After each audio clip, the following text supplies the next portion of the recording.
Sean muy bienvenidos al canal Ludwig. Hoy hablaremos de Rafael Cardona Salazar. Tras la muerte de Ramón Cachaco, la detención de Néstor Trejos Marín, alias el Mono Trejo, Medellín tenía ahora nuevos jefes, Pablo Escobar y Gustavo Gaviria. Con ellos el surgimiento de una nueva empresa. Muchos de los más avesados hombres del bajo mundo paisa, asociados bajo un mismo jefe.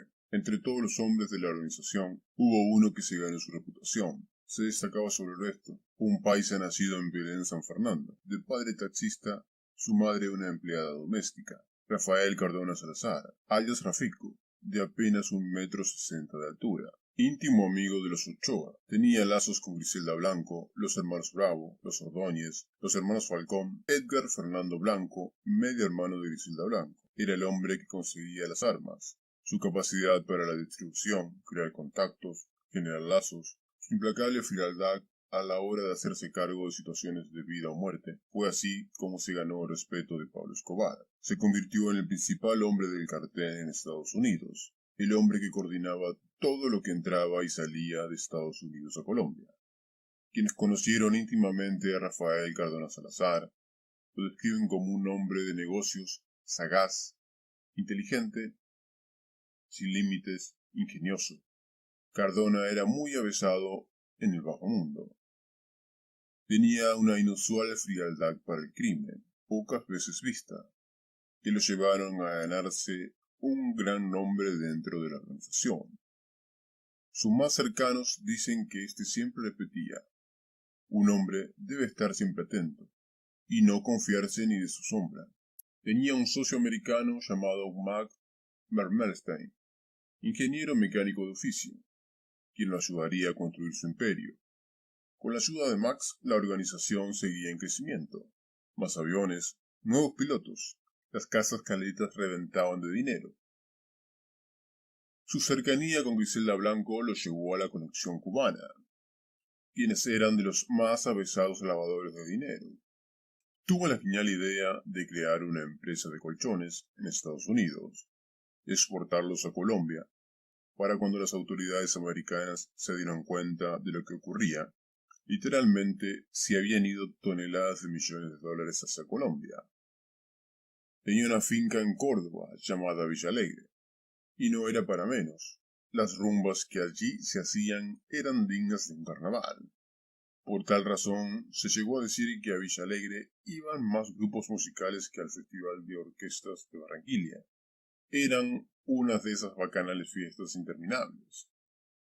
Los habitantes del corregimiento de Buenos Aires La Manta, que trabajaban por aquella época en Villa Alegre, aseguran que era normal ver allí a la familia Ochoa, Pablo Escobar y su primo Gustavo.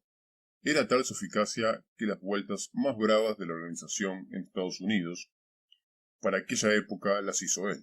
La primera gran vuelta de Rafa Cardona fue la baja de Antonio Arles Vargas, alias el Chino, hombre temible que se había salido de los lineamientos de la organización.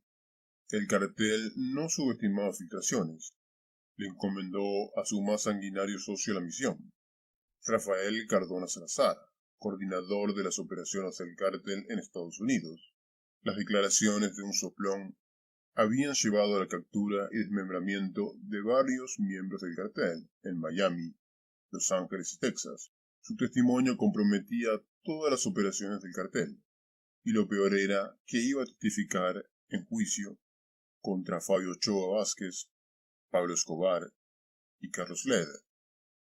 Para ese momento, Jorge Ochoa Vázquez estaba preso en España. Con el testimonio de este, Estados Unidos buscaba la extradición del capo, Rafael Cardona Salazar, luego de sobornar a varios funcionarios de la policía, fiscalía y gente cercana a la Oficina de Protección de Testigos Norteamericanas, rindió un detallado informe de lo acontecido. El delator, vendido, sapo, soplón, era Barry Seal.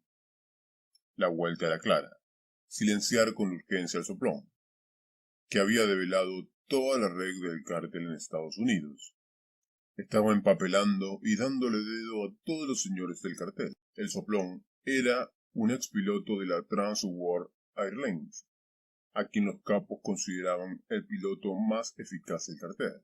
No hay información certera sobre si Seal se entregó a las autoridades norteamericanas y hacía de agente encubierto de la DEA, o si fue capturado y decidió limpiar su pasado como delator de la agencia.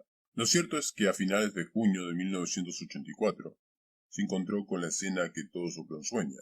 Al momento de cargar varios kilos que iban a ser transportados para los Estados Unidos, Barry Seal activó la cámara fotográfica que le había instalado la DEA.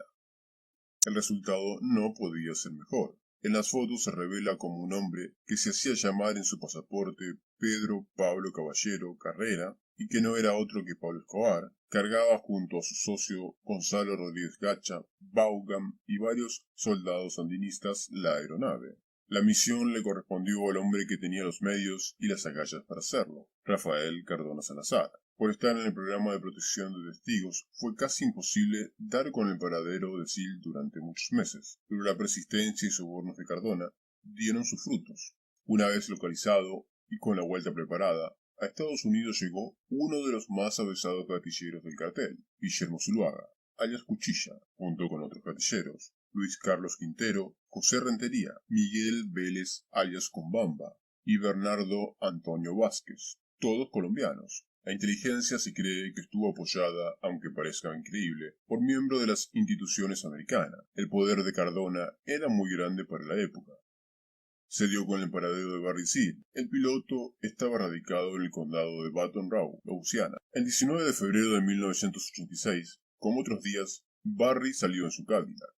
Vestía zapatillas Gucci, pantalón y camisa Versace. En su mano izquierda lucía un elegante Cartier. Llegó al parqueadero donde dejó su vehículo. Ya se escuchaban a lo lejos las campanas de una iglesia que anunciaba la hora, pero Seal no las terminó de escuchar. El repique horario fue apagado por el martilleo de varias pistolas. Antes de la última campanada, Barry Seal había sido silenciado. Tras el éxito de la vuelta y cumplir la misión encomendada por sus socios, Rafico pensaba en relajarse cuando su socio Max Mermelstein fue detenido por cruzar un semáforo en rojo. Al actuar de manera sospechosa, requisaron el vehículo, encontraron armas y una importante suma de dinero. Quedando detenido, Cardona, fiel a su estilo, en vez de pagar la fianza de $500,000, hacerse cargo de su familia, como el cartel hacía con su gente, prefirió amenazarlo. Atemorizado, Max Mermelstein decidió hablar y acogerse al programa de protección al testigo. Esta vez las autoridades guardaron con total hermetismo a Mark Mermelstein, quien se convirtió en el mayor delator contra el cartel. Rafael Cardona Salazar, quien se creía un hombre intocable, debió huir de Estados Unidos. Ya radicado nuevamente en Colombia, tenía dos prenderías en la vía principal de Envigado, Medellín. Cardona creía que se las sabía todas, pero el hombre que siempre había desconfiado hasta de su sombra se relajó. Un hombre llamado Jorge Luis González, apodado el Demente. Este último aplicaba un viejo aforismo costeño que reza a un madrugador, otro que no duerma. Jorge González era la persona encargada de manejar todo lo referente a las relaciones con las autoridades, a cambio de jugosos sobornos. González tenía una red de informantes en la policía, ejército, los juzgados de Medellín y Bogotá. Escobar tenía una fe ciega a los informes que le pasaba. Este sujeto fue el encargado de esclarecerle a Escobar la desaparición de varias personas del edificio San Michel, en Medellín. Entre los que fueron plagiados se hallaba Mauricio, conocido con el alias de Diego Mapas. Era el encargado de coordinar una de las oficinas de Pablo para el envío a los Estados Unidos. Rafa Cardona quería pelar a González y González quería pelar a Cardona, por viejos rencores entre ambos. Lo llamativo era que parecían ser amigos, ya que en aquellos tiempos se escuchaba el comentario en el sentido de que los mafiosos solo se unen cuando van a ejecutar a un amigo. La mañana del 4 de diciembre de 1987, González citó en una de sus bodegas a un grupo de sus hombres de confianza. Allí los uniformó con prendas del ejército y a varios les colocó distintivos de suboficiales. Les dijo que esta era una operación muy importante para la organización. Salió en 3 carros, tipo militar, hacia la avenida Las Vegas. Llegaron a un sitio en donde estaban ubicadas para aquel entonces las oficinas más elegantes de Medellín. Los uniformados, utilizando tácticas militares, Allanaron las oficinas de Cardona, quien sorprendido levantó las manos. Le dijo a sus escoltas que él arreglaba esto con la ley. En el argot de Lampa, al temible Cardona lo cogieron de quieto. Luego de desarmar a sus hombres, el aparente suboficial ordenó a los uniformados ejecutar a Cardona y sus secuaces. Así cayó Rafael Cardona Salazar, Rafico, a manos de Jorge González,